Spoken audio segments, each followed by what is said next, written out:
তো বকেয়া ডিএর 25% সম্পর্কে একটি গুরুত্বপূর্ণ আপডেট পাওয়া যাচ্ছে। অর্থাৎ যে বকেয়া ডিএটা দেওয়ার কথা বলা হয়েছে মহামান্য সুপ্রিম কোর্টের অর্ডারে, তারপর থেকে বিভিন্ন ইন সার্ভিস টিচার বা যারা পেনশনার তাদের ক্ষেত্রেও যারা রোপার 2009 অনুসারে পুরো ব্যাপারটা ছিল আর কি। তো সেই মেয়াদে যারা চাকরি করছেন অ্যাকচুয়ালি আর কি, তো তাদের যেমন একটা প্রশ্নের বিষয়, এবং যেটা মহামান্য সুপ্রিম কোর্টের রায় হয়েছে তারপরে বিভিন্ন মহলে কিন্তু জল্পনা শুরু হয়ে গিয়েছে যেটা সময় দেওয়া হয়েছে 6 সপ্তাহ, অর্থাৎ যেদিন রায় দেওয়া হয়েছিল গত 16ই মে 2025, শীর্ষ আদালত রাজ্যের কর্মীদের বকেয়া মহার্ঘ ভাতার ন্যূনতম 25% রাজ্যকে মিটিয়ে দেওয়ার নির্দেশ দিয়েছেন, যার জন্য আপনারা জানেন সময় দেওয়া হয়েছে 6 সপ্তাহ, যেটা শেষ হচ্ছে আগামী 26শে জুন 2025। এবং এর মধ্যে আমরাও আপনাদের সাথে শেয়ার করেছি, এবং এর মধ্যেই একটা আরও বড় খবর আসছে যে সাংগঠনিকভাবে বিভিন্ন সংগঠনের পক্ষ থেকে আইনজীবীদের মাধ্যমে রাজ্যকে শীর্ষ আদালতের নির্দেশ কার্যকর করার জন্য উদ্দেশ্যে চিঠিও পাঠানো হয়েছে। যেটা খবরটা আসছে যে উচ্চ মহলে এই নিয়ে যথেষ্ট আলোড়ন সৃষ্টি হয়েছে, যদিও কোন সময় থেকে এবং কোন সময়কালের মধ্যেই বকেয়া ডিএ দেওয়া হবে সেটা নিয়ে কিন্তু ভিন্ন মত থেকে যাচ্ছে।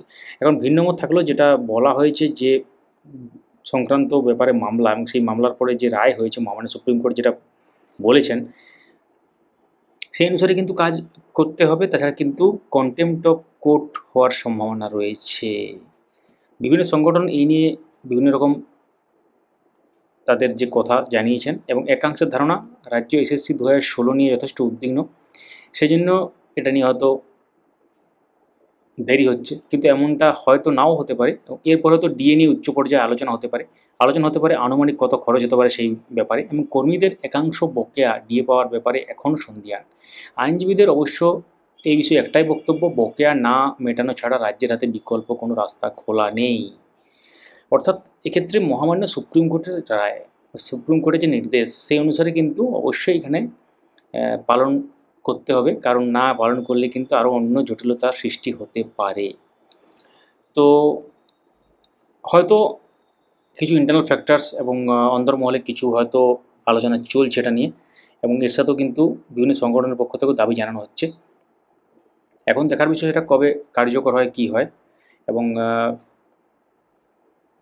সঙ্গে থাকুন, আমরা এই চ্যানেলের মাধ্যমে পরবর্তী আপডেটগুলো নিয়ে আসবো। Thank you so much for watching. আপনারা কি মনে করেন যে এই ডিএ সংক্রান্ত ব্যাপার নিয়ে যদি কোনো কিছু বলার থাকে কমেন্টে লিখুন, আমরা প্রত্যেকটি কমেন্ট দেখবো এবং উত্তর দেওয়ার চেষ্টা করব। Thank you so much for watching.